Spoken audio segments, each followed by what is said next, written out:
Bucket birthday party!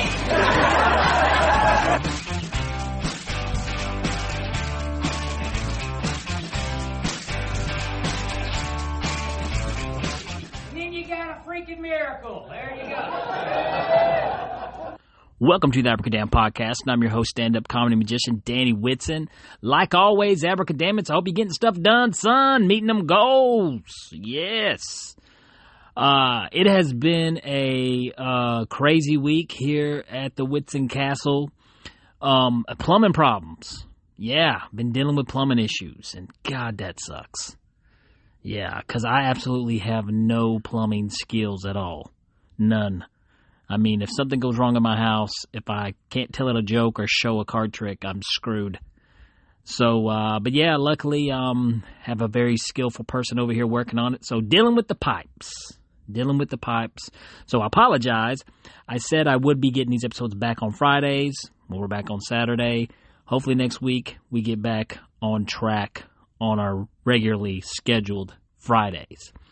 Other than that, I want to get things rolling here with this episode, so let's get moving and give a big shout out for the local sponsor for today's episode. Okay, well, today's episode is brought to you by Rosie Tattoos. Custom tattoos designed to suit your style in a friendly and clean environment. I've been getting my tattoos done by Rosie for a while now, and I couldn't recommend anyone else because she does excellent work. As a matter of fact, I got an appointment to see Rosie here in just a few weeks, and I cannot wait to get my ink therapy done, baby. Rosie gets free consultations by Facebook Messenger, Instagram, or by email. Shoot her an email at rosietattoos@yahoo.com.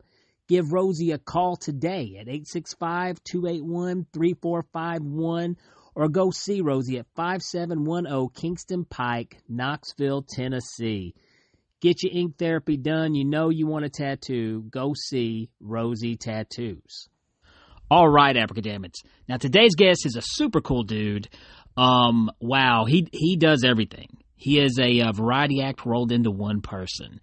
He does magic, sideshow, comedy, juggling, everything, you name it.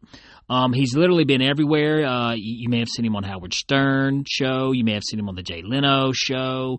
He performs 5 days a week at Zach Bagan's Haunted Museum in Las Vegas, and also performing on a show called Late Night Magic in Las Vegas as well. But anyways, if you will, Abracadammits, sit back and relax and enjoy my fun conversation with, I'm going to say, entertainer, John Shaw. All right, I'm excited. We got entertainer John Shaw on the Abracadamn Podcast today. How you doing, John? I'm great. How you doing, man? Doing good. I tell you what, now, if you don't mind, do you go ahead and introduce yourself to the Abracadamn listeners? My name is John Shaw. I am originally from New York, but I've been living in Las Vegas since 1995, and I'm a professional entertainer of sorts. I specialize in everything from magic and illusions to circus sideshow stunts, comedy, a little bit of juggling, and all that kind of, and everything in between, pretty much. Well, what's awesome about you, John, is like you are a walking variety show. I mean, literally, you can go on YouTube and see your clips of everything that you do, and it's super cool. Magic, comedy, sideshow stuff. I mean, and so it's super cool. So many places we can go with you from the start, but yeah. But what happened first? Where did you go? So the very first thing I got into was magic. That was my first love. And that started probably when I was around first grade. I saw a magician. So this guy was really smart. We had the class assemblies and stuff that they would do. They'd have somebody come in and talk about something or teach you something. So there was a guy who was really, it's genius when you think about it. He was a science guy, but he used magic as a way to explain science. So it made it entertaining. And anytime you can entertain children and teach them at the same time, they're going to absorb that information 10 times better, right? So, of course, I don't remember much about the science, but I do remember the magic tricks that he did. And one of the big ones he did was he poured water into a big bucket, and then he threw it, and it was like confetti. And I was like, wow, that's amazing. And he did like a dove pen, and he had like a couple other props, stuff like that. And it was just neat. It was super cool. And I was like blown away. And I went home and I was like, Mom, I want to do magic. And she's like, well, that's nice, son.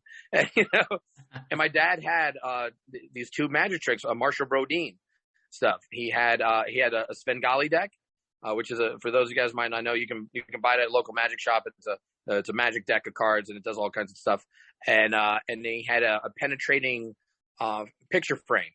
So the one where you put the 2 playing cards and then you push the pencil through the frame. And when I was a little kid, that was the most amazing thing.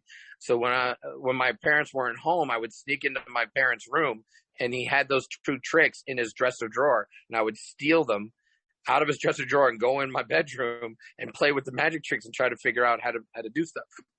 So for the longest time, I couldn't figure out how the picture frame thing worked. And then one day I finally figured it out, and I was like, oh my God, that's amazing.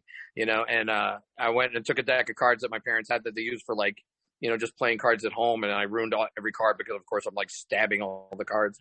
But I got my first magic kit probably maybe about 9 or 10 years old, between 8 and 10, somewhere in that range. And it was a Blackstone magic kit.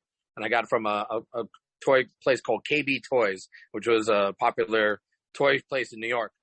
And I had the beginner set, and I went home and I just played with that thing. I went in my room, locked myself in there, and for hours and hours and hours, I just played with magic tricks. And the first one I remember doing was the bottle. It's a bottle with the pincher.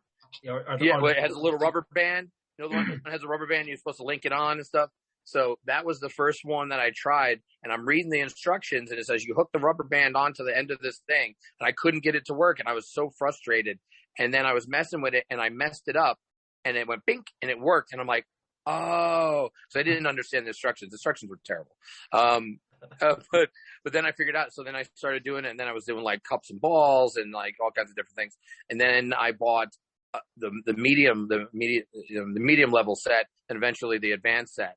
And then I put on magic shows for anybody who would watch, mostly my mom and my grandmother. I would torture them with watching my really crappy magic shows. And they were very, enthusiastic and supportive.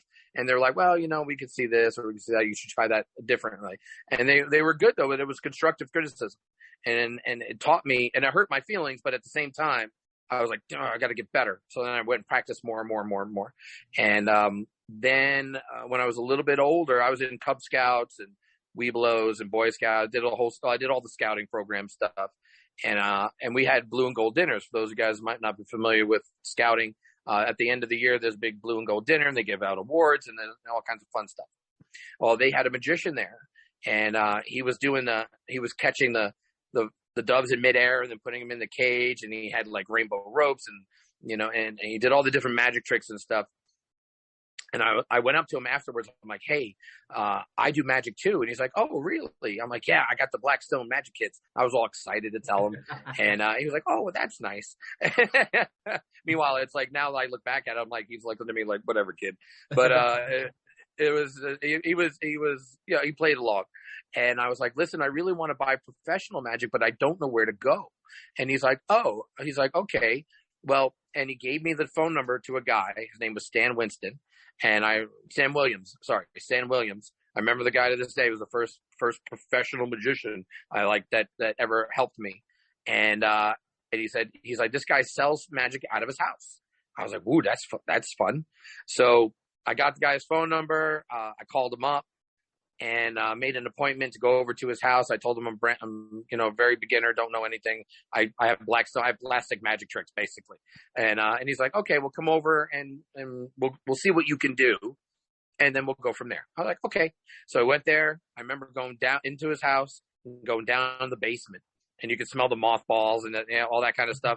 And then he flicked on the lights, and the lights came on in the room, and there was floor to ceiling magic books, magic tricks, Mac magic. So it was like stuff with Chinese writing on it and sparkly tape and prism tape and all this. There was swords and there was all kinds of stuff. And I was like, oh, it was like Mecca to me as a little kid. I was like, this is amazing. This is the greatest place I've ever been. And he was the greatest thing about what he did for me was tell me to not buy stuff out of my skill range. He's like, I won't sell you something you can't do. And I was like, but I want to do everything. And he's like, yes, but no. And he was the first guy that actually really mentored me. And I remember what I bought. I bought Ickle Pickle Nickel. I don't know if you remember that. Yes, baby. Right? I had Ickle Pickle Nickel. I had a mini Stratosphere and sponge balls. This the set of the Goshman inch and a half sponge balls and a thumb tip. And I got Scotch and soda. Nice. And that was the first things he was like, here, you got this. He's like, this is a nice variety of stuff. He's like, now you go home and you practice all this stuff and you come back in like a month and you show me what you can do. And then I'll sell you, see if you can buy stuff from there. And he told me, he's like, this is what's going to happen in your magic career. You're going to buy a bunch of stuff. And then you're going to realize you don't like a lot of that stuff and you're going to get rid of it or sell it or just stop using it. He's like, you got to find what it is that you want to do. He's like, and until you find who you are as a magician, you're going to buy a bunch of stuff. And I was like, and he told me, he's like, the best things you can buy are books. He's like, you can buy all the props and tricks and stuff in the world, but books have tons and tons of tricks in there that you can learn and become really good at with just random, regular, everyday objects. And I was like, well, I don't want a book. I want a cool thing with prism tape on it that looks like it's from, China. I was like, so I can be magical, a wizard and stuff. And, but he was really good. I had the Bobo's, coin book and, he gave me a hot rod. I got a hot rod and I had the book with the, 101 different hot rod tricks and all that stuff. And I just practiced. I mean, I brought it to school. I did all day long. That's all we do is just do magic tricks for people. You know what? And that's really how it started. What's interesting is, it was similar like that for me too, except I think I was a little bit older. I was kind of a late bloomer. I was like 18. Yeah. But it's interesting how, like in the beginning, how you buy those toys, because at the time that's what it feels like, it's toys. But then later on, you realize some of those items are tools. Yeah. After you do, learn in books and you learn these things and you can go back. And so I think the process, the way that happens is, the process is there for a reason. And it's awesome. It's one of the funnest things in magic is the process. It's a journey. You go on this journey and you're going to figure out the genre of magic that you want to do. And you're going to buy and sell a ton of stuff before you get to that where you're going to, all of a sudden you're going to find your niche and you're going to be like, okay, this is my path and this is where I'm going. Well, what's, interesting with you, you started out with magic. So where did the sideshow come? Sideshow stuff? Yeah. So the sideshow stuff, I first got introduced when I was 10 years old. I went to a sideshow and there was a circus called the Clyde Beatty Cole Brothers Circus. And which is an East Coast circus, and there was a sideshow there. My dad was a cop, so they had hired the police department. He was a deputy sheriff. They hired the deputy sheriffs to be security for this circus. So on the one night, the one afternoon, morning, whatever that he wasn't doing it. He brought the family, all of us, to the circus. And of course, I'm a little kid who doesn't love a circus. But there was a sideshow there. I don't remember any of these people's names. And I wish I did because I just, I was too young to really commit anything to memory. But I remember the different acts. And there was a sword swallower there. And I remember because the sword swallower knew who my father was. So he picked me out of the crowd to go up on stage. And it was like this little platform box. And they were all the different performers were on these boxes in a circle. And you'd walk from box to box to box. And they all did their little shtick, right? So he called me up from the crowd and he got down on his knees and he's like, I'm going to swallow the sword. When I wink at you, grab the handle and just pull it straight up in the air. And I was like, okay. So he got on his knees and he swallows the sword. He winks at me. I pull the sword up and I remember to this day, clear as day, I remember seeing, feeling and hearing the sword scraping against his teeth as it came out and the little gasp of air that escaped right as the sword came out of the esophagus. And it was like, And he was like, now hold it up in the air. And I held it up in the air, and the people went crazy. And of course, as a 10-year-old kid, I thought I did something amazing, which I did. But in my little kid brain, I was amazing. And the place went crazy, and that just blew my mind. And then there was a fire eater there, and there was a snake charming girl, and they had a blade box. And I remember the blade box because there was a really pretty girl, and she went up there, and it looked like they do the costume bit where it looks like they pull her costume off. And I was like, well, I want to go see that. And so my mom was like, come on. And we gave him $1, and we went up there, and she was all snaked around the blades and stuff. And I was like, ooh, this is great. I was like, I don't know what this is, but I like whatever this is. I was like, I wanted that. I didn't know what it was, but I knew I wanted it. And when I was like 11, 12 years old, I started experimenting with fire eating. And now here, hold on real quick. Okay. Now, as a kid, if you want to get into magic, there's, you get a kit and stuff like that. But now, wait a minute. Yeah. As a fire eater, though, I mean, is there there's not like a kit, right? No. I mean, no, and there was no internet. There was no internet. This is like early 80s. No internet. And so of course, I didn't know how to make fire eating torches. The only thing I had at the house were my mom's cotton swabs and oh my God, what's those? The things you put in your ear. I can't remember the name of it. Off the top of my head. Q-tips. So I took the cotton swab and I wrapped it around the Q-tip, and I took some lighter fluid and sprayed it on there. And that was my first fire eating torch, was this little thing. And I was like, I put my head back and I'm like, and I just I put it in, and I just extinguished it in my mouth. And I was like, ooh, that's neat. And then a while later, so that was my first like try at it. And of course I didn't show my mom or dad anything I was doing. I knew that they would yell at me if they knew I was playing with all this dumb stuff. And so as I got a little bit older, right around like 13, I met a fire eater at a magic show, and I was like, I really want to learn. I want to learn how to eat fire. He's like, you're probably too young for that. And I was like, well, I'm already doing this. And he's like, oh, and he's like, well, I'm not going to tell you how to do it, but you should go ask, this other guy. And I was like, okay. So then I went back to that guy, Stan Williams, and I was like, I want to eat fire. And he's like, I don't know. And I told him what I was doing. He was like, all right, well, he's like, get some cotton swab, big cotton balls, 100% pure cotton. He's like, and you tie them onto a coat hanger, and you put the lighter fluid on, and you put it in your mouth. He's like, you just breathe out. Just remember, never breathe in, always breathe out. I'm like, okay. So that's how I started doing it. And it was a terrible, terrible routine, of course, because the torches were tiny. The things I use now are huge and produce like a 2.5, 3 foot flame. But you were the only kid in the neighborhood, though, who were doing. Oh yeah. I was the only kid eating fire. And you had your own. I started doing birthday parties by that point too. So I had amassed enough tricks that of course I was doing them for free. I had amassed enough tricks, and the most expensive trick I owned was I think it was a chalet balloon to dove tray.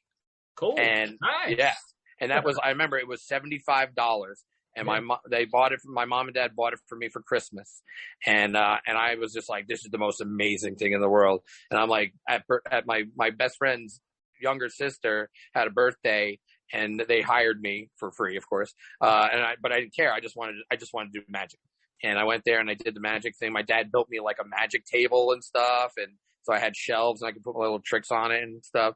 And I went there and I did all the things. I did probably 20 or 30 minutes, something like that. And I just thought I was the king shit, you know what I'm saying? Dude, that's awesome because, I mean, first of all, man, stress the importance of, having parents that support what you're into and what you're doing. And then also, it was pretty awesome. You had your own little magical Mr. Miyagi too. You could go to him and all right. Yeah, it was very helpful because he got me into the SAM club, the local SAM club in New York, actually in Poughkeepsie, New York. It was SAM number 35 club. And that was the Al Baker Assembly.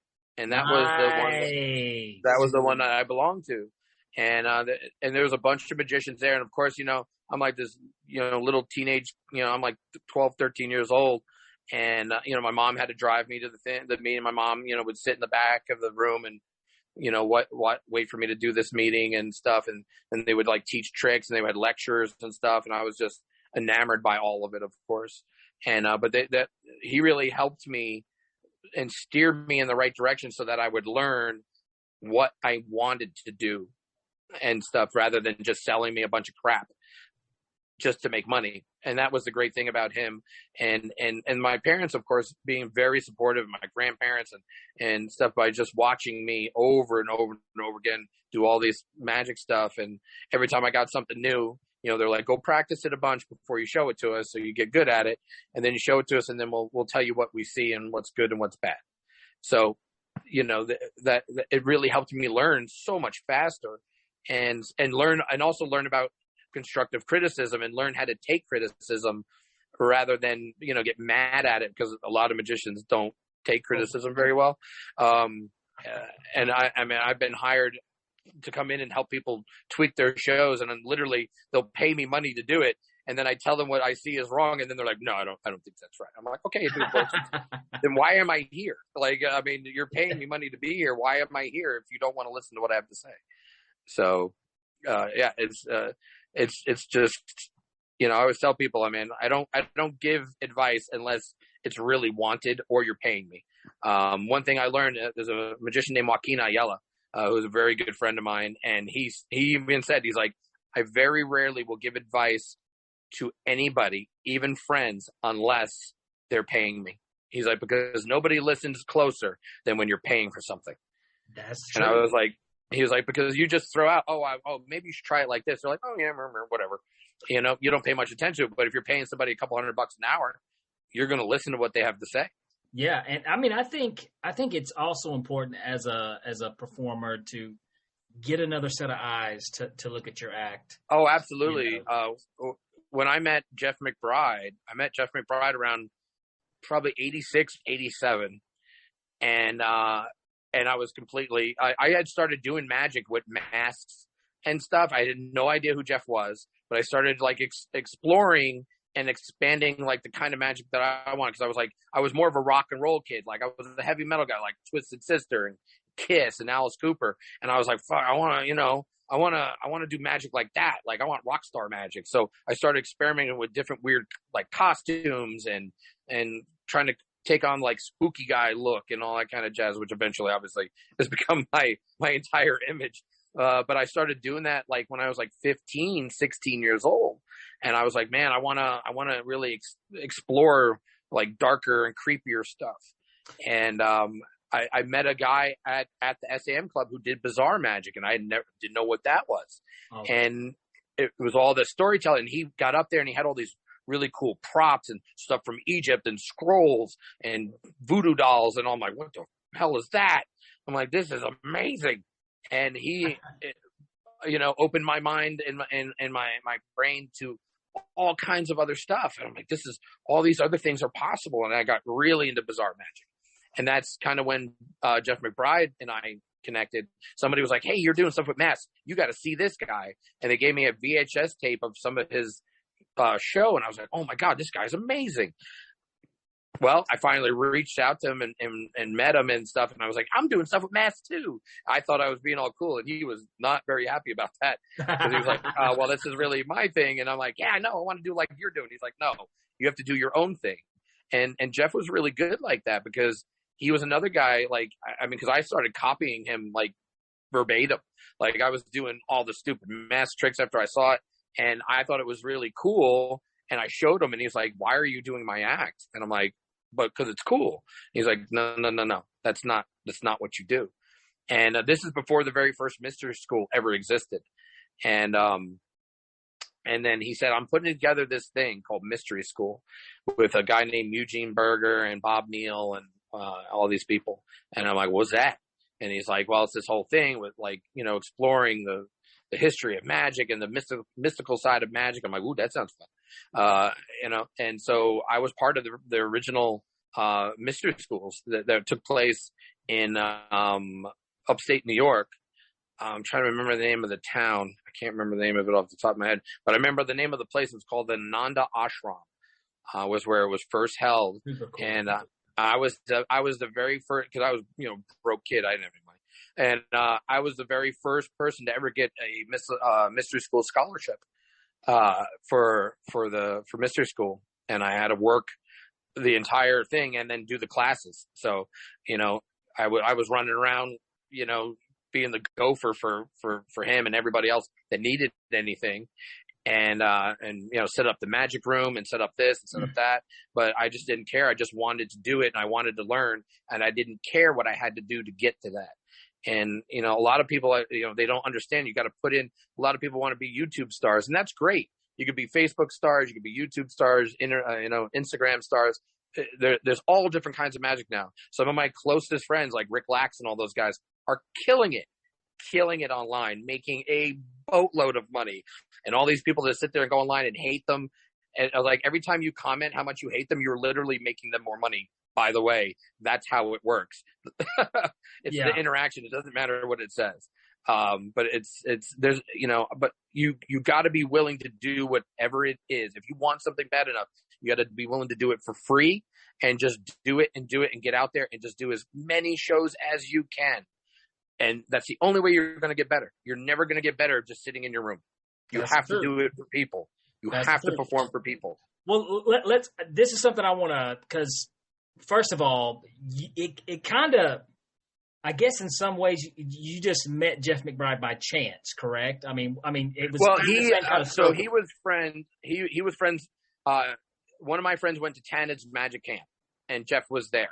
Okay. And then he came up to our SAM club, and then that's how I met him. And then he gave me his phone number, and he's like, "Why don't you come over to my house in Goshen, New York, and hang out, and we'll talk about magic." And that really opened up the whole world. Well, the cool thing, when I look back, I look back at my early days when I was first learning magic, and I stumbled across Eugene and Jeff McBride stuff, and I was still in the trick chasing mode. So it was tricks. And whenever Jeff and Eugene would talk about, putting yourself into your magic and presenting it your way, I was kind of like, I just want tricks. Yeah.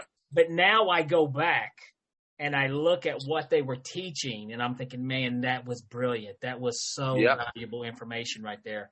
And there's a lot of guys and girls out there in magic who unfortunately, some of them never find that gold information, that they become a clone of their favorite person, and that's all they, with you, John, now it's clearly that you have your own identity. You are a very unique performer. No one, it's you. Do you credit that to Jeff's mystery school kind of helping you out I credit it to, I've been super fortunate.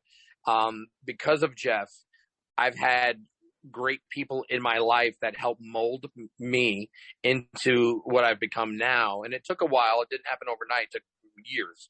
But he introduced me to Eugene, and then Eugene introduced me to Max Maven. And, I got to meet Bob Neal and spend many, many hours and lots of days and nights hanging out at diners with all these guys. And they were brutal. I mean, Eugene, Max there is no punches pulled. If you wanted to be better, they would help you. But you were going to get beaten up, man. If it was not good, they were not going to be nice about it. Eugene was much nicer. I would say Eugene is a little bit softer than Max's critiques. But, Max's critiques were fantastic. And they really helped me develop the character that would eventually become who I am now. But it took a long time. Like, I was a McBride clone for a number of years, man. It took me a while to walk away from that and just decide to be me, because I had stupid stage names too. Like I was Jakar, and I was Scorpio, and all these stupid ass names. And, and seriously. And I remember my first magic shirt that I had made. It was like the magic of Scorpio, and I gave it to Eugene. I remember sitting in the front. He's in the front seat of my car. We were on the way to go get food at a diner, and I'm like, "Hey, I got this shirt. I want you to have it." And he looks at it. He's like, and it was a genie lamp with smoke coming out, and it spelled the magic of Scorpio, and magic was MAGICK. because I was trying to be different. Yeah. And he was like, John, it's a very nice shirt, but why are you using this name? He's like, why don't you just use your name? And I'm like, well, because it's not like magical and cool. He's like, no. He's like, you have a great name. He's like, it's a good name. It's easy to say. It's easy to remember. It's 4 letters for the first and last name. He's like, it's a great name. Why don't you use it? And I'm like, well, because I don't. And he's like, that's when I just, that moment I didn't really realize it, but it took a while, that he was telling me, I haven't found me yet. I'm still pretending to be these other people. And the very first TV show that I ever did was called The Jenny Jones Show in Chicago. And I remember that was the very first professional TV show I ever did. And I went to Eugene's apartment the night before, and we had pizza, and we sat in his apartment talking for hours about magic and, and he was like, well, for this show, how are they introducing you? Are you going to be Scorpio, or are you going to be John Shaw? I was like, well, I'm going to be John Shaw. And he's like, yes, be who you are. He's like, stop trying to be who you think you should be. And I'm like, and it didn't resonate to me for a little while. It took a bit of time. And then eventually I was like, I realized like my sense of humor was coming through little by little by little. And that was all due to two big inspirations to me, which was The Amazing Jonathan and Kozak. And we just had the memorial for Jonathan here like a week or so ago, and I was honored when they asked me. I got to perform his knife through arm routine. So, and it was like, and I bought that knife through arm from him, and I had never used it. I just kept it in a box, and I was like, oh, this is cool. I just keep it. And then when Anastasia, when his wife asked me to do it, she's like, this is the trick you need to do for him. And I was like, okay. And it was so cool. But Jonathan and Kozak were the guys that were my comedy magic inspirations. And they taught me that you could be wild, over the top, which is really my deep down personality. Even though I was trying to be mystical and magical and all that stupid crap. And it wasn't really me. I wanted to be funny. That's what I love to be. I love being the Klaus clown and telling dirty jokes and being wild. And those guys I used to stay up late and watch those TV shows. And I was like, man, these guys are amazing. And then years later, I become friends with them, and they became mentors to me. And so, like I said, when I tell people, like, I'm so fortunate to have these people in my life, and, Kozak, I still is in my life, and he's still a good friend, it's just like unbelievable. I sit back and I look at how fortunate I am to have these great people in my life that helped me be me. And it took a while. Now, were you, because I mean, you are absolutely an entertainer, and you said you were putting on shows as a child, doing these things, doing the free shows and stuff. But when did you? What age was it that you stepped out and you were like, okay, I really enjoy standing in front of audiences and performing and entertaining? Like how you mentioned, you do have to get out of your bedroom. You know what I mean? If you want to do this, you can't just do stuff you just can't do magic forever. I mean, if you're going to be an internet magician, that's great. Then you can stay in your room and just do internet magic, and there's nothing wrong with that. There's an entire group of people that are your audience for that, and that is a real gig, and that's great. It's not my thing, but I don't knock people for doing it either, because there's a lot of great guys out there who are killing it, and especially during the pandemic. Where else were you going to do magic, right?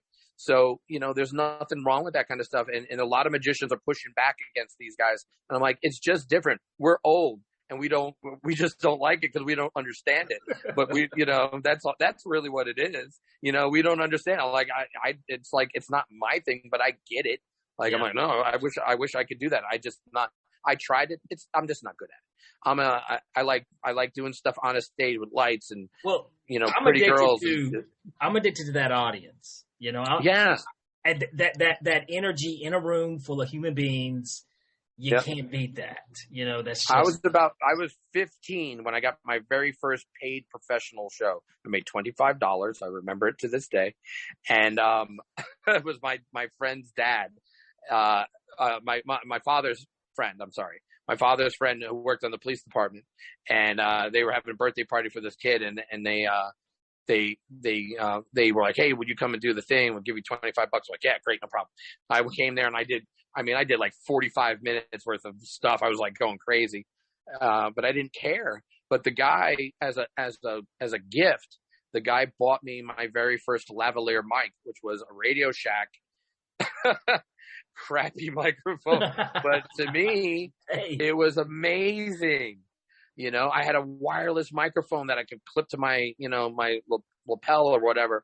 Yeah. And I was like, I'm becoming professional. And then I started taking money and that I was doing when I was working and investing it into the show. And I bought a little crappy sound system, Realistic. Do you remember the Realistic systems? Oh yeah. Radio Shack. So all my stuff was Realistic. It was terrible, but you know, I mean, I was 15, 16 years old. I was like killing it.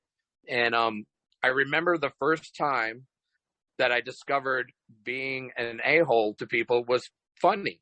And I was like 15, maybe 16. And I got hired at a haunted house to do entertainment on the stage while the people were waiting in line. And I'm out there and I'm doing my thing. And meanwhile, now I got like crystal silk cylinder and jumbo stratosphere. And I got a straight jacket and I'm doing all this kind of escapes and all kinds of crazy stuff. And, I had the lavalier mic on, and it was the first show I ever did with it. And I'm up there, and I'm not very good, clearly. And but I thought I was killing it. And I did this trick, and some guy yells something out, and was heckling me. And I was so green, I didn't know what to say. I'm like 15, I don't know, like I didn't know. So, but I was getting really frustrated because he just kept pounding me for like a big portion of the show. So I went to go put the crystal silk cylinder down underneath my little table, and I leaned over and I was like, "You're an asshole!" And I yelled it into the microphone, and it went out over the speakers. And I came up and I had this big look like, "Oh shit!" And the crowd started roaring, and I was like, "Bing!" And this little light bulb flipped onto my head, and I'm like, "So when people are mean to you and you say things back, that's funny." And so then I started really looking into like stand-up comedians. My mom had a Phyllis Diller album. Nice. And I listened to that over and over again. And one of my friends' fathers had a Red Fox album.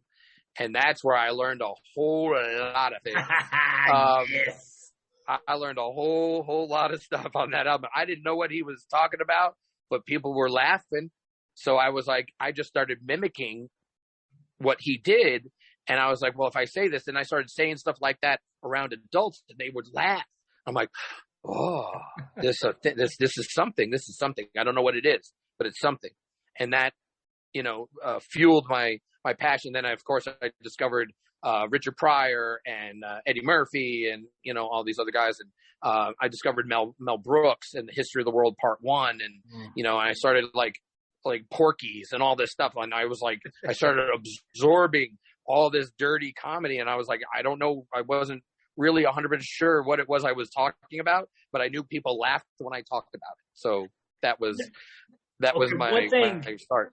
One thing I got to bring up, because this is something that this took me a few years to figure it out with my act, is combining stand up with magic, you know, to where you're not, you know, sometimes you've heard the old saying, oh, well, if the comedy's good, the magic usually sucks, and the magic's good, the comedy's, you know, vice versa. And well, combining the two to make them both work took me a few years to figure it out. I finally figured it out. But with you, you've got multiple things, not just, you know, I had two things. You've got several things. How long did it take you to figure this formula out to make all these things work in your act? Still figure. Gotcha. I mean, you know, so I perform 5 days a week at the Zach Bagans Haunted Museum downtown in Las Vegas, right? So I also work with the Ghost Adventures TV show, doing paranormal stuff with them, because that's also another hobby passion of mine. And so I'm part of the tour.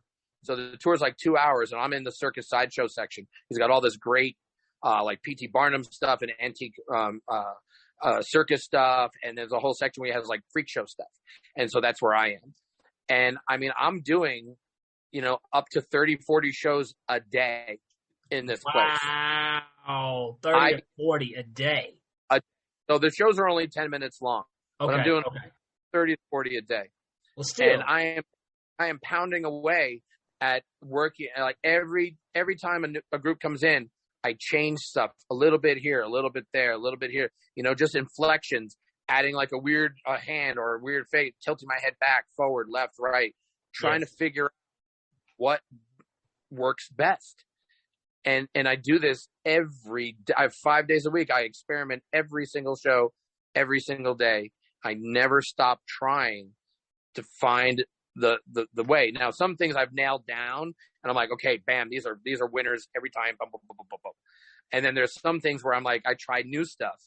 And sometimes it's just like, just a weird expression or changing the pitch of my voice, when I say word, all these little things. And it's comedy for something that's supposed to be so funny. It's so serious because you really have to figure out what makes the majority of people laugh. You're not going to make everybody laugh, but the majority of people laugh. And so that formula is hard. Yeah. It's really, you're not, it's amazing just by sometimes when, by raising your voice sometimes a little more or lowering it, the changes. It's definitely not a masterpiece. It's something that's evolving. Yeah. Now, let me do this because I do got to bring this up. First of all, my wife would kill me if I didn't bring this up, John. She is a diehard paranormal person. She loves all the shows. We go on ghost investigations and stuff together and stuff, so she loves that. Let's hear about this, man. Let's hear about your paranormal side. I've for probably, I don't know, like mid 2000s, I've always had a fascination with like spooky stuff in haunted houses, but mostly theatrical haunts. That was always my thing. But I loved horror movies and I loved ghost stories and I loved all those things. And when I discovered that ghost hunting was an actual thing, which I didn't know, I was like, whoa, this is neat. But of course I didn't know how to go about it. But I loved going to places that were supposedly haunted. So I would go in like, my mom also loved that stuff. So that was super helpful. And she would drag me. She's like, oh, let's go to this haunted, spooky place. And my grandmother was into it as well. And they loved spooky everything. So they would drag me and watch monster movies and all kinds of dumb stuff. And, but I got into the paranormal thing. And, I'd watched Ghost Hunters was the first show that came out. And then, in 2004, is when Zach came onto the scene, and with Ghost Adventures on Travel Channel, and I started watching his show back, probably 2006 or 7 is when I first discovered him. I think it was a couple of years into his run, and I was like, well, this guy is weird and neat, but he's like, they're just like these young guys that are like my age, and they're just out there, just no big camera crews, nothing fancy, just 3 dudes going into a building and locking themselves in and seeing what happens. And I'm like, this is neat. And so years go by, and I keep watching the show. And it was about 6 years ago, I had gotten really sick, and I was in Austin, Texas, working on a show, and I got really sick, and I wound up in the hospital. And for 8 days, I was in the hospital. I wound up getting pancreatitis, and so I was in the hospital trying not to die and feeling like I was. And I was hooked up to machines and stuff because I was really very ill. And Ghost Adventurers was on. And I was just watching this in my hotel room, in my my hospital room, over and over and over again. And then all of a sudden, then I got out and I went on tours and doing all this stuff. 2 years later, a mutual friend of Zach and I messaged me while I was on tour and like, hey, do you know anybody who does sideshow stuff that wants to work at the Haunted Museum? And I'm like, yeah, me. And she's like, really? I'm like, yeah. So he had wound up, I guess, he saw some of my TV stuff, and he was like, oh, we can't. He's too big for me for this museum. We can't afford him. And I'm like, well, why don't you talk to me? Maybe you don't know, maybe because if I really like something, I don't care. I just want to do it. And so he turned me down twice. Said no. And then all of a sudden, I got an email from him, and he was like, "Hey, what are you doing right now?" I'm like, "Nothing. I'm sitting in my house." He's like, "Come on down to the museum. I want to talk." So I drove over. I lived like 10 minutes away from the museum. So I drove over there and we started talking. And it was a really weird interview, to be honest with you. Like, I go in this little secret room. There's all these monitors with video, with the security cameras, and there's a TV on. And he's watching golf. And I'm like, big golfer? He's like, no, I just like watching it. I'm like, oh, okay. So we watched golf for like 10, 15 minutes, something like that. And then he's like, hey, you want to go scare people? I'm like, yeah. So we started going around the house. Like, and this is back when the museum was not very busy like it is now. Now it's like we're packed from open to close. But so we went in there and he's like, well, there's this little circus room and, I want a live sideshow act. So I was like, well, I can do this. I pitched him all the different things. And he's like, all right, that sounds cool. He's like, so like, when can you start? I was like, I don't know, tomorrow. And he's like, well, I'll tell you what. He's like, why don't you go get a costume, show it to me, and then just buy it and then save the receipts and I'll pay you back. I was like, great. So I went to the costume shop. I put together an entire vintage looking carnival sideshow costume, sent him all the stuff. And he's like, well, why don't you just start tomorrow? I'm like, great. Boom. And then that was it. That was the whole thing. And here 4 years later, I'm still working with. Well, let me ask you this, John. Let me ask you, do you have a ghost story? Did you have a paranormal experience you think you'd Oh, yeah. So I had this. Now, this is, I had a couple. One in particular, I had come back from working on Norwegian Cruise Lines as part of a show called Illusionarium that Jeff Hobson had put together. Oh, and it had Losander and James Demare and Michael Giles and all these magicians and Alon New and stuff. And so they had hired me to be like their the lead magic tech for the show because I built props. So then I was hired for that. So I was on that ship for like 2 years. I come back to Vegas, and of course, I'd given up my apartment and everything, put everything in storage because I was going to be on a ship for a couple of years. I didn't need any of this stuff. So I come back and I'm staying at one of those like hotels that they're furnished hotel basically. Kind of a furnished apartment kind of a thing, like Seagull breakfast kind of thing, or yeah. It was called Seagull Suites. It's like these kind of ghetto-y kind of places. But I was like, I just needed a place to stay. You could pay weekly, so I was like, this is great. So I'm staying there, and I'm there for a little while, probably a couple weeks, and I'm laying in bed one night, and I wake up, and there's an old woman, and I swear on everything you can imagine, this is exactly what I saw. An old woman walking in front of the bed, crying into her hands, and she just walked right past the bed and then vanished. And then a few seconds later, she reappeared and came back again. And it kept doing that over and over and over again. And then I was like, I'm waking up, I'm like kind of like half out of it going, what the hell am I looking at? And then I started looking around the room, and all of a sudden I started seeing other things. And I'm like, what the hell is going on? And it freaked me out. Yeah, it freaked me out. And I started freaking out. I'm like laying in bed, like, holy shit. And I just sat up in bed, and I'm like, I couldn't believe what the hell was going on. And I'm like, no one's going to ever believe this. But this went on for hours. Wow. And it went on not for hours. It lasted into the next day. And during the day, I was also seeing weird stuff in this place. And it was very, very bizarre. This lasted for a couple of days. And I would first real experience. That was a solid. Like, I've had other weird things, but nothing I would like put a flag in and say, "Burp, this is what it is."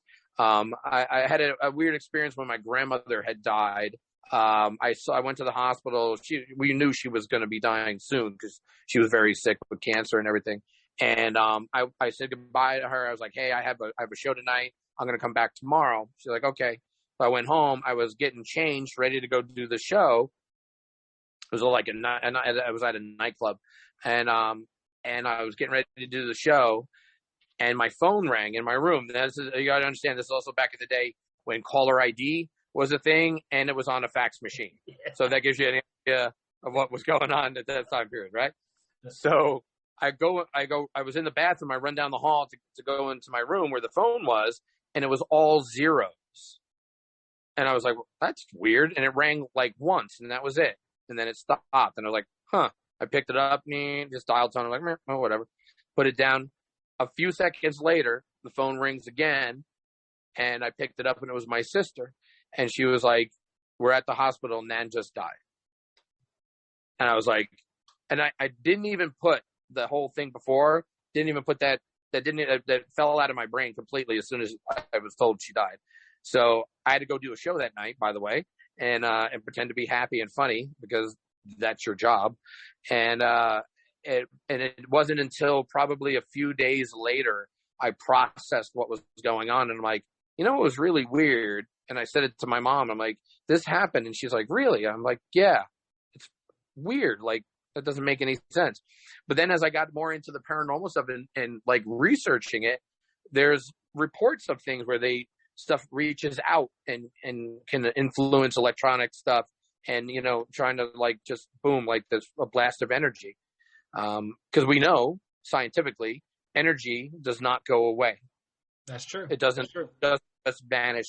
It changes. It goes somewhere. So it's like, but I'm always on the fence still, even to this day. I'm like, I'm on both sides, where I'm like super skeptical and like not super trusting about it. And even my own eyes, like I doubt myself about like what I'm experiencing. But I've also had just so many things. And now when I work at the museum, I mean, on a daily basis, stuff happens. Today, I had a lady today, just happened a couple of hours ago, was in my room, and my room is part of the VIP tour, is part of one of the sections that I do. This lady put her head into this back area where Aaron had caught like spirit voices during the show, and she screamed, ran out of the wagon, and I was like, what did you see? And she wouldn't tell me.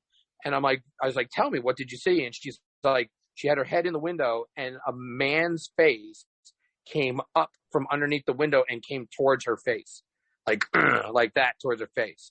And she screamed some obscenities and ran out of the wagon. Yeah, and I mean, and that happened today.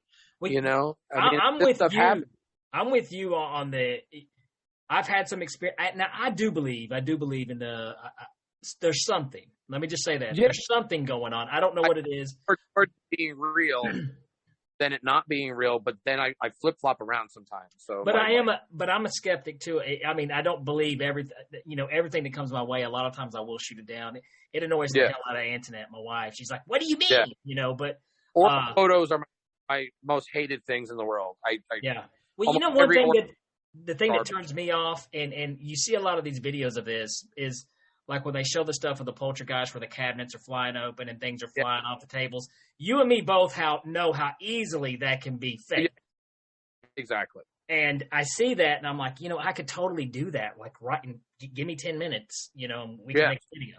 I can make something very similar. Exactly. And modern technology and I mean, literally, you can make this stuff on your phone.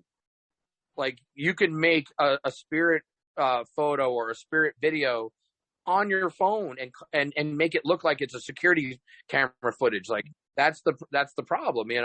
Technology is so good. There's 12-year-old, 13-year-old kids that make better videos than anybody. So I'm like, it's hard when I see stuff on video to even unless I know who did it. Like, exactly. If I know that person, then I'm like, okay, well, that's different because I know you're not into this. But like, sometimes I'm like, I don't know. I want to believe it, but I'm like, I'm on the fence, and I just don't know if I could. Well, let me do this. First of all, John, man, dude, you do so much cool shit, bro, and you've done so much cool shit. Okay, I got to get to this. I have to get to this, or I'm not going to sleep tonight. You've done a lot of damn cool ass media, man. You've been on a lot of cool shows. A lot of cool stuff. First, I've got to ask this: what in the world was it like going on the Howard Stern show? It was awesome. Let's hear it. To be honest with you, I was super nervous because I knew I've been listening to Howard Stern for a long time, and I know his format, and I know he was going to be ready to tear me apart. So I was picking my words, and I had jokes lined up in my head. I rehearsed over and over and over again. Okay, I'm going to be doing these bits. These are the possible things he might say to me. Of course you can be like, what's wrong with you? You're an idiot, blah, blah, blah. Those are just normal ones and you can blow them off. I don't care. But I was like, man, what if he had something if he says something super clever? And Jackie the Joke Man was on at the time too. And he's a professional stand-up comedian and he's super funny and he's very quick and, way better than I am. And so I'm like going, okay, man, I gotta be on my game. And it's like butt crack at AM, by the way, that you had to be there. And I sat in the green room for like a couple of hours before we even got on the show. And it was a surreal moment walking into that studio. I mean, I watched the video and I'm like, oh man, I look like a cool cucumber, but I was freaking out so hard because the thing you can't see when on camera are all the cameras in the ceiling that are moving around. There were all these robot cameras that were moving in the ceiling. He's behind this desk with purple lights and stuff on him, and Robin's in the box, and Jackie's over here, and you're hearing all these people in the headphone, right? But you can't see them. So I hearing voices, and I'm looking around, and the cameras are moving. There's a guy on the floor with a camera in my face and all this stuff, and they're like directing me to stand on my marks and all that jazz. And I'm like, holy crap, man, this is a lot going on right now. And then he starts talking to me, and I'm like, holy crap, this is really happening. And then I had to pretend like, man, this is no big deal. Meanwhile, inside I'm like, holy shit, So is Howard pretty cool in real life? But I mean, first he was very skeptical of me, number one, which is fine. And then when I started to do the bits, and he started to give me some shit, and I just plowed through. I just was like, nope, I'm not. I'm just gonna go, and I went all in, and then he just like was like, oh wow, and then I got them on my side, and then I started with the popcorn bit with the popcorn kernels up the nose and out the eye. And when I did that, their reaction was just over the top. And then I went into eating the light bulb and stuff. And then they were just freaking out. And Jackie's like almost puking. They're all like, stop. No, you're going to no. And it was like such great reactions. It was awesome. And I mean, he gave me a great compliment. He was like, hey, John, I ain't never seen nothing like that before. And I'm like, oh, this is gold. Let me do this. It was Jay Leno that you were on, correct? Was it the that's show? Yeah. How was Jay toward you? Well, it wasn't my most pleasant experience for a talk show. So I got the gig through Craigslist, believe it or not. That's awesome. Yeah. So they had a hidden. So a lot of the back in the day, you used to be able to get great gigs like this. I don't know if it still does it, but I used to find all kinds of crazy things because the producers for these shows would look for people on Craigslist, but not tell you what it was. So you'd have to sift through all this stuff. This is why I tell people about the business. Like, it's not the stage that you're getting paid for. You're getting paid for all the other things. I do the show for free because I love it. I get paid for the travel, for the aggravation, for all the time and effort I put in to try to find these gigs and put together publicity material and do all that stuff. That's what I get paid for. I don't get paid at the show. I love to do the show. The show is fun. It's everything else that sucks. The traveling. So I got the gig and I pitched them the popcorn thing, and they're like, well, would you be willing to shave your beard? And I'm like, well, I would, but it's going to cost this much. And they're like, oh, well, we can't pay that much. I'm like, well, then I'm not shaving the beard. And they're like, oh, okay. Well, let us figure out another segment. A couple of months go by. They call me back and they're like, hey, we're going to do a segment with you and Ed Asner. Well, does this impress Ed Asner kind of thing? I'm like, great, cool. I know I like Ed Asner. That's great. So they fly me out. At the time, I was in New York at the time. So I flew from New York out to Burbank. And, they put me up at the hotel and all that kind of jazz. And they picked me up the next day in a nice big old limousine. They treated me really nice. Like 5-star treatment, 100%. I had a great airline. They picked me up in a limousine, brought me to the hotel. They paid for all my food, put me in a really nice room, picked me up in a limousine, brought me to the studio. I invited some friends and they gave them tickets to come and watch me perform. So I was treated wonderfully by the staff and all that jazz. No problem. We get to rehearsal. Rehearsal is great. The great part about rehearsal was we had to wait because Willie Nelson was on stage rehearsing his segment. So that was super badass. And they were like, oh, just go sit in the audience and wait till Willie's done, and then we're going to have you guys. I'm like, okay, cool. So I'm sitting in the audience, and I look over, and like 3 seats away from me is Burt Reynolds. And I'm like, holy shit balls. I'm like, Burt Reynolds. I was like, oh, my God, fucking Smokey the Bandit. And I was like, and I was like freaking out. I'm like, the little kid in me, like, I used to watch that stuff with my mom and dad. My dad especially loved him and Dom DeLuise, and that was like our bonding stuff. We would watch Smokey and the Bandit and all that shit. And I was just like, I went over to him. I was like, I just want to say, I love all your stuff, and I think you're really great. And he was like, thank you so much. And he was really nice. He was so nice. Willie Nelson, so nice. Everybody was great. So then I do my rehearsal. We do all the camera blocking for the bit and all that kind of jazz. And then they send me upstairs to my dressing room to sit and wait like you do. Because a lot of this job is hurry up and wait. You hurry up and you wait. You hurry up and wait. You hurry up and wait. And that's television and movies and all those things, especially when you're at a low level. You do a lot of that. So, but they had they had my own dressing room. I had a little plaque on the door with my name on it, which I still have, because it's super cool. And then Jay comes up a little while later, and he's like, hey, how you doing? And, he's Jay Leno, and he's like, so like, when we get ready to do the show, I know like you do like comedy stuff with your bits, but like, we're going to do the comedy. Don't try to be funny. And I'm like, but that's like the bit. And you're like, yeah, no, don't do it. And then the producers were like, yeah, Jay is a professional comedian. And I'm like, yeah, no shit. I was like, so am I. Maybe I'm not famous, but that doesn't matter. That doesn't mean I'm not a professional comedian. So he's like, well, let Jay and Ed do their thing, and you just kind of, just answer the questions, but don't try to do jokes and bits and stuff. I'm like, oh, you motherfucker. So I knew what this was. Here's the deal. If I wanted to do the way I wanted to do it, they'll just edit me out. And then, but still, if it doesn't air, it doesn't do me any good.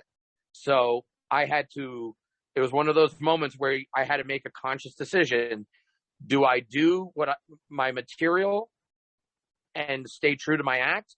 Or do I do what's good for my business and do what they need me to do so that I get the video footage and the reel and the credit that I need for my act for business? And I made the decision to do the business part of it. So I went there and I just played along and smiled and did my little monkey dance. Ed Asner was really cool. Afterwards, he came up to me. We started talking about old sideshows and carnivals. And he's like, I go to Magic Castle. You been to Magic Castle? I'm like, yeah. He's like, AJ? I'm like, yeah, I know AJ. And he was like, oh my God. And we started talking about stuff, and he was super cool.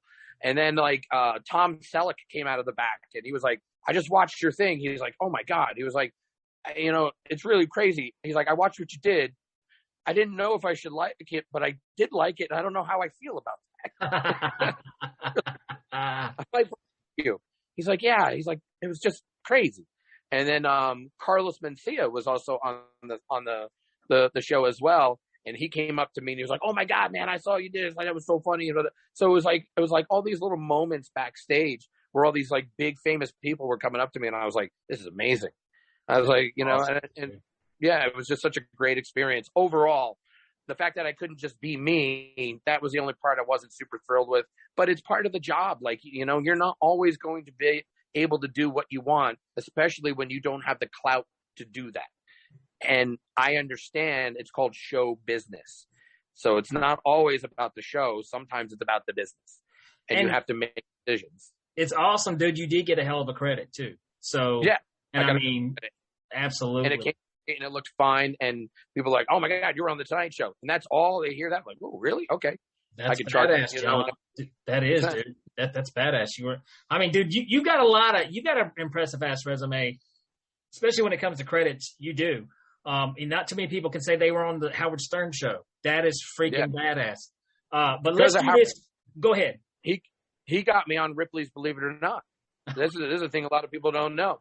So that day that I did the show, a producer in LA was listening to the Howard Stern show from Ripley's Believe It or Not, called into the show after I left and was like, does it look as good as it sounded? They're like, yeah. You're like, can you give me his phone number? Stern's people gave them my phone number, and I got booked to be on Ripley's Believe It or Not TV show because of Stern. That is so you know. Well, let's do this. Let's do this. Because you have done a lot of gigs. You have done a lot of stuff.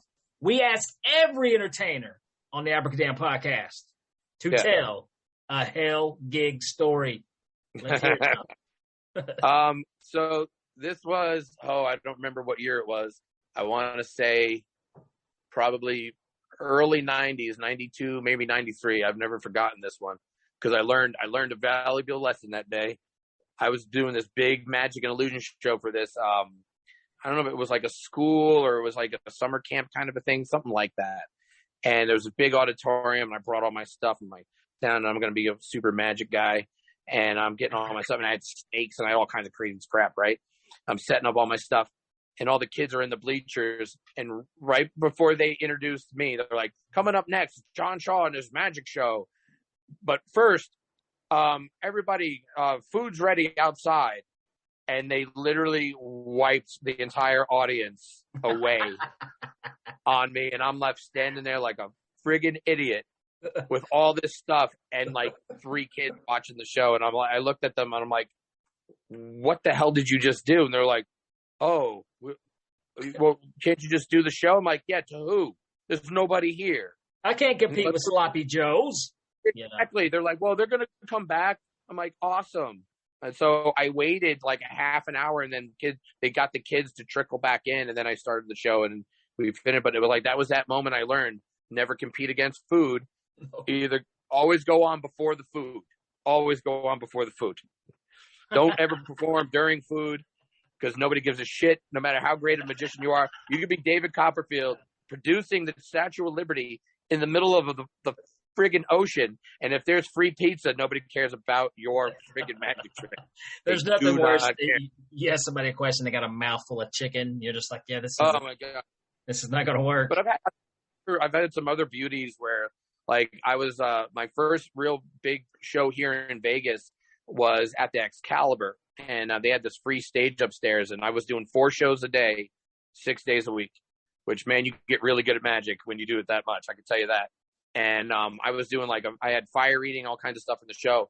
Well, I squirted lighter fluid onto my torches, and I had squirted some on the floor behind my little dump pail that I had. All my magic went in and out of this garbage can that I decorated to look really fancy, but it was a garbage can on wheels, basically.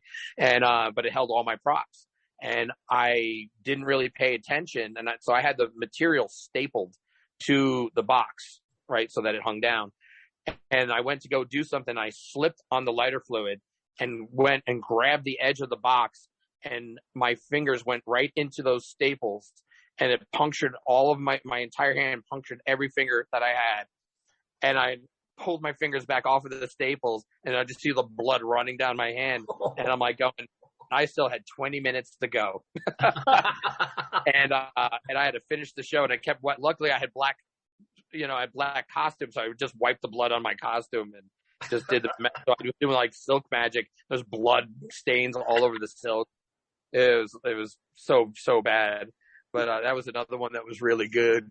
Let me ask you this. Okay, this is we're gonna throw this a hypothetical question. Okay, I don't know. Well, let's kind of stick to this is a good one. John Shaw, let's say you are abducted by aliens, okay? And you need to convince them to bring you back to Vegas. You got a show, bro. You got to get back, and you got to convince them to bring you back. What magic trick do you do to impress the aliens to get them to bring you back? You know what? People underestimate the power of a good hot rod routine. Nice. They really do. Hot rod. I worked in a magic shop, and I used to sell the hell out of hot rods because I figured out a really good routine that had everything in it that you could. It had a lot of magical moments in it, and it wasn't just like, here, pick a color or a number, whatever. And at the end, the thing would vanish. and reappear and then vanish completely. And and people always make fun of people. A lot of times people like, they poo-poo some of these like classic tricks or the beginner tricks. And I'm like, yeah, it's a beginner's trick, but if you do it as a professional, you should be better than like the standard version. You should have a version that will like, oh, magicians will be like, wow, that's really neat. Fuck, that's a great version of that. I had never seen that before, you know? And the hot rod has a lot of possibilities more than just the original version of the trick, I think. You know what, dude? That's an awesome answer. Cigarette with, to be honest with you, it's the size of a cigarette. You can do all the cigarette manipulation stuff with a hot rod. True. You can. Very well true. And see, people don't think. That brings it back. That brings it back to the beginning of the episode where we talk about the toys that you start off with, turn into tools later on, the whole process. The hot rod, dude, I think that's a badass answer. Absolutely. Impress the hell out of them aliens with the hot rod. Yes. Because it does a bunch of things. It's neat. It changes color. It vanishes. It reappears. Stuff like changes right in front of them. You know, you can do all kinds of stuff with it, and I think it's an underrated effect. I really do. I've seen some people do some really cool stuff with a hot rod, and it's like magicians are so used to performing for like they wanted to just impress magicians. I don't know about you, but I don't work for magicians like ever. Oh, I don't either. You know, David Copperfield has come to my show now twice, and has complimented me twice about how much he loves my snowstorm routine. Yeah. You know what I'm saying? So I'm like going, if this guy thinks a trick that obviously all of us know how this trick works. I mean, I have a particular version that I do that is weaved together with a bunch of different tricks. So it's not just like the standard version. Yeah. And, you know, but it was like, I mean, it was a big deal for me to like have this guy that I watched on TV as a kid sit down with me for like a couple of hours. And hold on a second. You there? Did I lose you? Yeah, I'm here. All right. You know, this guy that I idolized as a child and even into my teens and in my 20s and 30s, you know, he was the guy. And yeah, like, he was sitting down with me, talking to me one-on-one about how much he enjoyed my show. And I'm like, it blowing my mind. That's got to be surreal. I couldn't imagine that. It's super weird. In the audience. It's super weird. Like, I mean, I have his phone number now. It's the most bizarre thing in my life. I remember the first time he ever called me, he was like, give me your phone number. And I gave my phone number. And I remember him calling me. And he's like, hi, this is David Copperfield. Yes, the real one. And I was like, no. I was like, this is so cool. And I actually have it in my phone saved, David Copperfield. Yes, the real one. I have that like literally saved as his title because awesome. Like, I can't believe like, you know. Now let me ask you this real quick, John. The first time David came and saw your show, did you know he was there, or did you find out? I did not know. He came. He bought a ticket and came in and sat down. He bought a VIP ticket, of course, but you know, he bought a ticket and he sat in the back VIP booths of the theater. Didn't tell anybody he was showing up. He just did it on his own. Wow. And we found out partway through the show that he was there because they came in the back. They're like, you know, David Copperfield's watching your show. We're like, what? Like, we're watching our show? And he's like, yeah, he's been here. Kidding. And I'm like, no. So luckily, my part had been done. I did my bits by that point. And I was like, man, I'm glad I didn't know that he was here. Oh my God, I've been shitting myself. And he was so nice, and he hung out and he talked and took pictures, and like, it's one of those moments when you meet people that you look up to and that you admire, and they're so cool and genuine and nice, and it just makes you feel better about everything. And like, I mean, I'm not famous really or anything, but like, there's people who know who I am and watch me on the different TV shows that I do. And like, when I see their faces, see me, and they're like, oh my God, you're the guy. Most of the time they don't know my name, but they remember my face, which is part of this whole look. But, you know, I try to remember that moment when I've had those moments with somebody that I look at like that. And I try to make that moment great for that person. And I'll do whatever I have to do to make sure that they're happy. And one of the things Gene Simmons wrote in his book, he was like, I sign every autograph and I take every picture, because without the fans, I would have nothing. I would be nothing. He's like, I live a life that I love because of them and only because of them. So take the 2 seconds it takes, take the picture, answer the question, smile, whatever it is. It doesn't matter if you're eating dinner. It doesn't matter anything. Do it because that's your job. Absolutely. And I'm like, and he's like, and I'm like, that's some of the best advice I ever read in my life. Let me ask you this. I've seen celebrities act like dicks, and I don't get it. I'm like, you signed up for this. Yeah. You wanted to be recognized. What the hell do you think? I mean, I understand maybe if you're in the toilet or something, and like, or you're trying to have a family moment. I get that, but it's still, it takes 2 seconds to take the photo, jump back to your thing. And it's like, to me, it's just not a big deal. I mean, you hear stories about celebrities being straight up douches, and I'm with you. I'm like, come on, man. I mean, but now I get it if you're with your family or, you're in the middle of something. Yeah, I mean, I understand sometimes you got to pick, but for these people, this might be their only opportunity to ever get that close to you in real life. And you have to realize that, like, it's an important moment in their life, and you are making or breaking somebody's entire world sometimes on that 1 second of just, all you got to do is be nice. It costs you nothing. To be nice. And we don't. It's free. I don't think entertainers. I don't think we realize us that what kind of impact we make on people's lives that come to see our shows.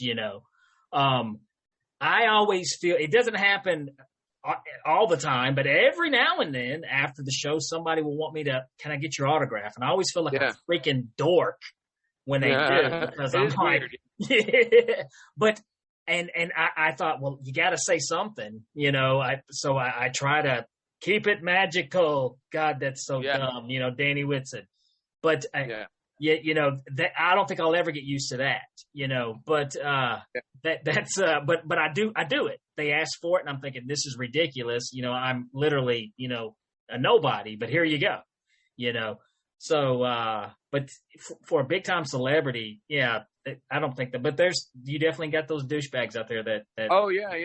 I mean, I've seen it a bunch, and it is what it is. And it's like, hey man, that's how you want to run your life. That's cool.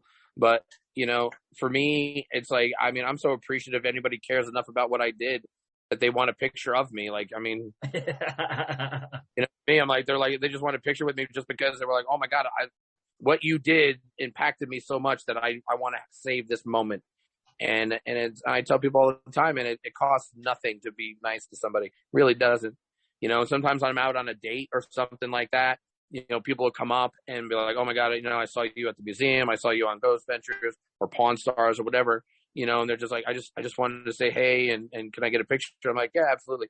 And I ain't gonna lie. I mean, it's a huge ego boost, and it definitely makes the date go better. But it's like one of those things where it's like, I mean, yes, does it interrupt maybe the flow of me trying to, sweet talk the young lady I'm out with? Of course.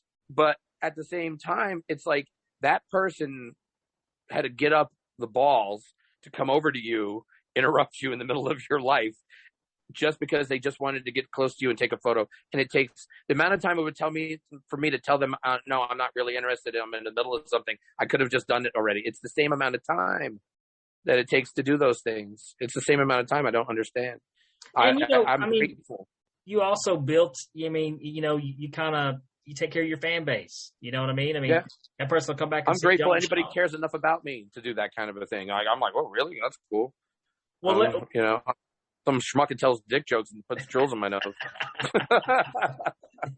Well, I'll tell you what, John, let's do this real quick, man. First of all, because I do know you're performing. Are you performing right now? Is it Late Night Magic show? Yeah, Late Night Magic.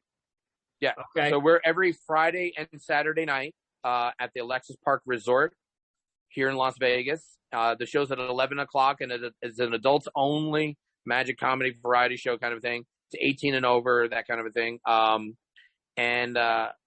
So you can get, if you're in Vegas, you can get our tickets on ticketkite.com, or you can buy through vegas.com, because we're also on there as well. But yeah, you come see us, and we have a revolving cast. We have a main cast, but then we do revolve acts in and out. Like this last week, we had Susie Malone in, and who's an Australian burlesque dancer magician, and stuff like that. And she was in doing a spot. And then when certain people are out, I do more illusions in the show. So we open with illusions, and we have like a couple different illusions in the show, and I bring in my assistant and stuff like that, and then she helps out and stuff. But it's super. Sometimes we have Rudy Kobe does a spot. Cool. Super cool. Last night, are you familiar with Chris Kenner? Who Chris Kenner is? Hell yes. Yeah. Yes. So Chris is a good friend of mine, and he was at the show last night because it was my birthday show. So it was like Chris and Matt King and Nick DeFott and Tape Face and everybody had come out to hang out with me because they're friends. And so like some of them are like, hey man, we want to do like a surprise guest spot one night, just come out and do stuff. And so like our show is starting to become like this really cool magic hang where like people can come and do like a little guest spot and stuff like that, and you can do whatever you want because there are no rules with our show. Nice. You can literally do and say whatever you want, and it's fine. And that's what Chris loves about it because, he produces the biggest magician in the world. He's David Copperfield's producer, the biggest magic show in the world, and he runs it. And he's like, I just want to come on and do like 10 minutes. And we're like, okay. And Mac is like, yeah, I just want to come and work on and do some funny stuff that I can't do in my regular family show, but I could do it here. This is great. So it's like, it's super fun. So you never know who's going to be in our show. And that's it's starting to become this thing where people are catching on. And we won Best of Las Vegas on our first year. We won Best of Las Vegas for Best Magic Show, and we placed third in the top 3, behind Shin Lim and Xavier Mortimer. So, we're doing something that's never been done with a magic show here in town. And we're just trying to do our own thing. This show would never get play on the strip normally, but here we are, doing our thing anyway. And we're over a year in, and we're still here. Dude, I love it. That is my kind of show too, by the way. Well, how can the listeners find more out about John Shaw? You can find me on all the social medias. Look up on John Shaw Magic. That's you can find me on Instagram and Facebook and all that kind of stuff. And I even have a TikTok now. I'm even doing the TikTok stuff. I suck at it, but I'm trying anyway. You can find me on TikTok under Devil Daddy 1369. And I post just weird, dumb crap that I find funny mostly. And some of it's good, some of it's not, but it's fun anyway. I don't care. Awesome. But you can find me on Twitter too under John Shaw 666 because everything else was taken. Awesome. But and follow me on all the things and reach out to me and send messages. I read everything. There's nobody looking at my stuff, so you can send me whatever you want. Good deal, brother. Man, first of all, John, this has been a blast. I got to have you back on because, like I said, I don't think an hour is enough with you because you've got so many cool things. You've done so much cool stuff. But, man, thank you so much for coming on the podcast, dude. This was a blast. Oh, you're very welcome, man. All right. I hope you guys enjoyed that episode with John Shaw. Such an interesting dude, man.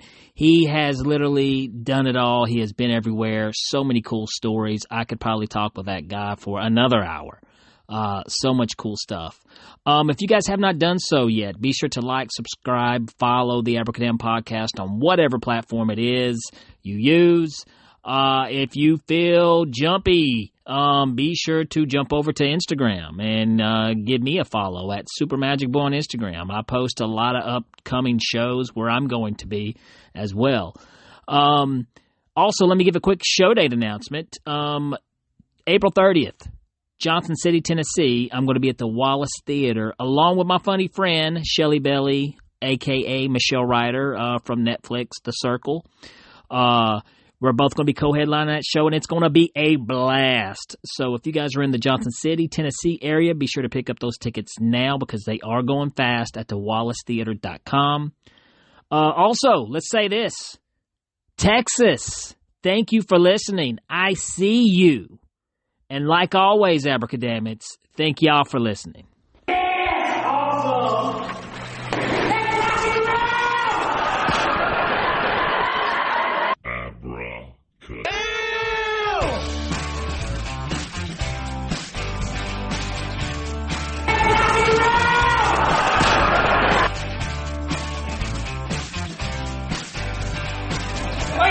Hey!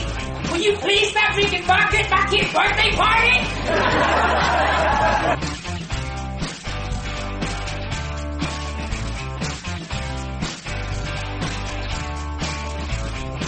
And then you got a freaking miracle. There you go.